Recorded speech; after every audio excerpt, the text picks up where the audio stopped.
नमस्कार श्रोता बंधु मु प्रिय शुणा जाऊँगी गोटे कहानी कहानीर ना अन्य एक सिद्धार्थ। ए कहानी को लिखिं श्रीमती सुनीति देवी। तेबे निजर मनर झरका को खोली दिंतु आउ कि फुर्सत नहीं शुणु ए कहानी को आखि बंद कर शुणु। सलीला तुम्हें फांकी दे चलीगला आगे आगे हेले तमे जो उपहारटी दे जाइछ मो जीवन सारा ऋणी ही रहीगली तुमरी पाखरे।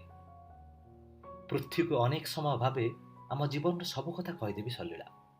के जानी कहीं ए बुढ़ा बयस भारी भय भय लगुच। सतरे तमे थिले मु एते भय कर नथांती।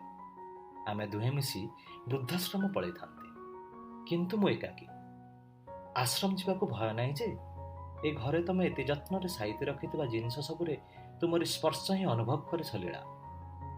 एते बड़ घरे एकाकी घुरी बुलला बेले तुम सह कथा होई होई समय काटे। जानिछ सली तुम एक महाकाव्य। केते वेदना और लोह को एकाठी साइती रखी तमे जीं थिल केवल मो पाई कहल। ओह कि अभिमानिनी तमे। से दिन पृथ्वी जन्म नेबा परे मो हाथ को ताकू टेकी देई कहि देइथिल जे मते घृणा करिबनी तो, मो भूल पाई क्षमा करदब तो। पृथ्वी को जन्म देबारे दुख तुमको भल पाइबार आनंद ठारू अनेक बेसी सिद्धार्थ। कारण तमे ही मते पाप करने को प्रवर्तैल। यह कौन जन स्वामी पाखे केबे संभव हो पारे? एते शीघ्र तुम निज पाखे हारीगले सिद्धार्थ। सलीला मु तुमको केमिति बुझेबी? तमे सेमिति तम मनु भाईर प्रेमिका हो रहीगल। भारी अभिमानी आ स्वाभिमानी मध्य। मु तुमको जे घृणा करी एकथा कहीं भाविल सलीला? आमर विवाह परा 7 जन्मर बंधन थिला। एई तो ए जन्मटा साथी ही केते दिन रहिल मो सहित। आउ आगे चलीगल। भल हला तमे चलीगल। नहले मो बिना केमिति एकाकी रही थांत कहल? तम मनु भाई भी नहांती। आम दी जनक छड़ा ए संसार किए बा तमर निजर कहल? सलीला तमे विश्वास करिवनी बासर रातिर दिन तुमे जेमिति मते प्रथम देखारे मनु भाई सहित तुम प्रेमर कहानी को मो आखि आगे साहसर सहित बखाणी देल। मो पाई सही मुहूर्त तुम देवी पलटि गल। मु तुमको छुईवा पूर्वर तुम ओढ़ना उठाई मो हाथ में चाप देल। कहल सिद्धार्थ आजीवन मु तुमर दासी ही रही। इच्छा कले मते तुम त्याग करिपार, किंतु तम सहित पवित्र जीवन यापन करिबार होमानल प्रदीक्षण समय शपथर द्वाही दे मु मिछ कहि परिबे। से मते अनेक थर चुंबन करजंती सिद्धार्थ।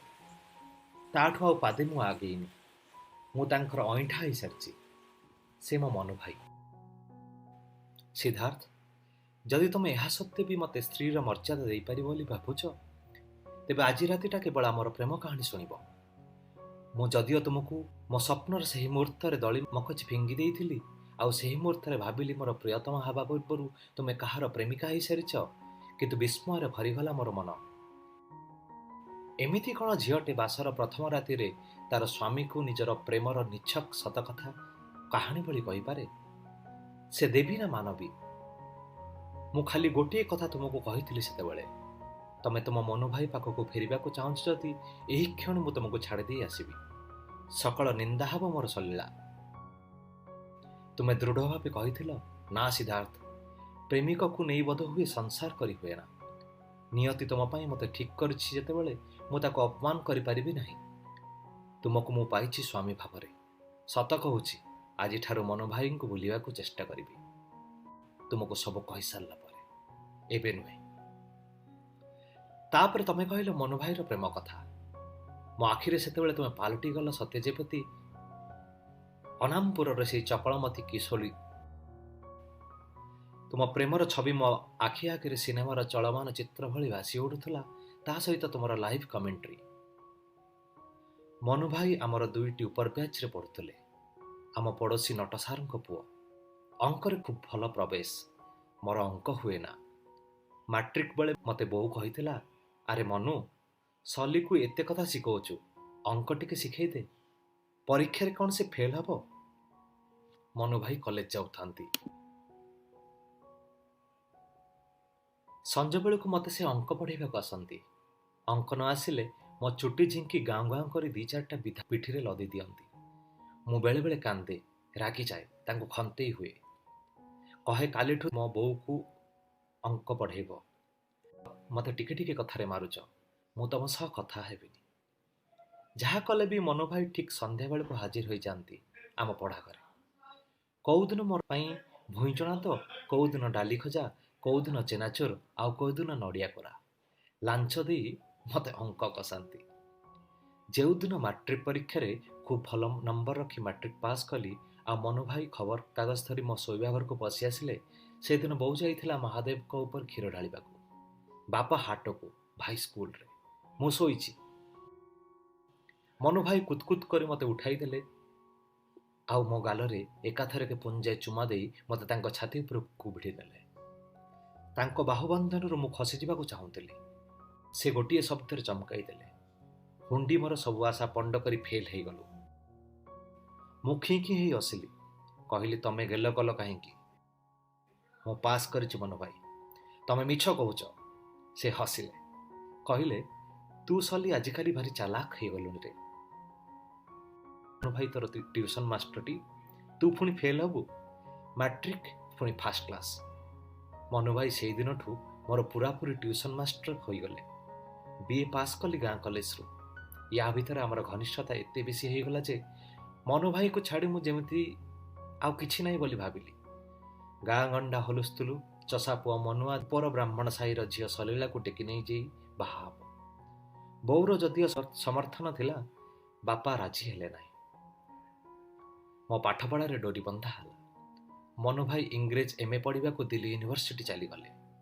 ୟା ଭିତରେ ମୋର ବାହାଘର ତୁମ ସହିତ ଠିକ୍ ହୋଇଗଲା ସିଦ୍ଧାର୍ଥ। ତୁମକୁ ଯିଏ ଶେଷ ପର୍ଯ୍ୟନ୍ତ ସବୁ ସତ୍କାର କରୁଥିଲା, ସେ ମୋ ମନୁ ଭାଇ।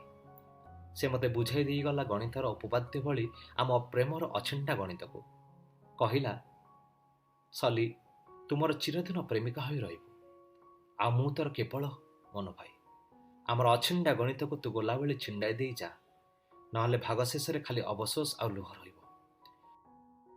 ତ ନୂଆ ସଂସାରରେ ମନୁ ଭାଇ ନୁହେଁ, ସିଦ୍ଧାର୍ଥର ପ୍ରେମିକ। କିଛି ଅବଶୋଷ ରଖିବ ନାହିଁ ଲୋ। ତମ ମନୁ ଭାଇକୁ ମନେ ପକାଇ ସେତେବେଳେ ମୁଁ ମୁଗ୍ଧ ହେଲି।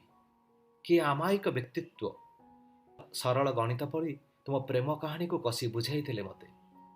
ସତ କହୁଛି, ସେହି ମୁହୂର୍ତ୍ତରୁ ମୁଁ ତୁମକୁ ଏମିତି ଭଲ ପାଇ ବସିଲି ଯେ ଭାବିଲି ତୁମେ ହିଁ ଗୋଟେ ଫୁଟନ୍ତା ଫଗୁଣ ସଲୀଳା। ତୁମେ ସହଜରେ ଅନେକ ଲୋକଙ୍କର ପ୍ରେମିକା ହେଇପାରିବ ନିର୍ଦ୍ୱନ୍ଦ୍ୱରେ। ଏତେ ଭଲ ପାଇବାର ମଧୁର ମୋହ ଅଛି ତମ ପାଖରେ। ମୁଁ ତୁମକୁ କୁଣ୍ଢେଇ ପକାଇ ଚୁମା ଦେଲି। କହିଲି, ସଲୀଳା, ତୁମ ମନୁ ଭାଇ ପ୍ରେମର ଫୁଲଟିଏ ତୁମ ହୃଦୟରେ ଫୁଟାଇ ଦେଇଛନ୍ତି।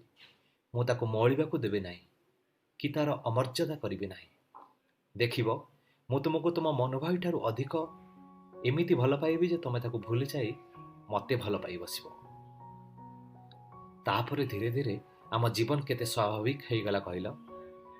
ତମ ମନୁ ଭାଇ ଅନେକ ଥର ଆସିଛନ୍ତି ଆମ ଘରକୁ ସ୍ୱଚ୍ଛନ୍ଦରେ। ଆସୁ ଆସୁ ବଡ଼ ପାଟିରେ କହିବେ, କୁଆଡ଼େ ଗଲୁ ଲୋ OSର ସ୍ତ୍ରୀ? ତମେ ହସି ହସି କେବେ ରୋଷେଇ ଘରୁ କାନିରେ ଝାଳ ପୋଛି ପୋଛି ବାହାରି ଆସୁ କହିବ, ହେଇଠି ମନୁ ଭାଇ, ତମ ପ୍ରେମ ବଡ଼ ପୁରୁଣା ଆଉ ହାଲକା। ଏବେ OS ଅଫିସରଙ୍କ ପ୍ରେମରେ ମୁଁ 24 ଘଣ୍ଟାରେ ବନ୍ଧା ପରା। ମୁଁ ବାହାରି ଆସି ଗୋଡ଼ ଲମ୍ବେଇ ଦେଇ କହେ, ପଡ଼ିବନି ବନ୍ଧୁ, ପଡ଼ିବନି, ପଡ଼ିଲେ ଏ ଗଣ୍ଠି ପିଟିବନି। ହାୟ, କାହିଁ ଗଲା ସେ ହସ ଖୁସିର ଦିନ। ତମ ମନୁ ଭାଇ ଆଉ ବିବାହ କଲେନି।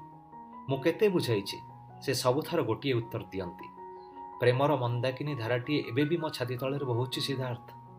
ମୁଁ ତାକୁ ଶୁଷ୍କ ହେବାକୁ ଦେବି ନାହିଁ।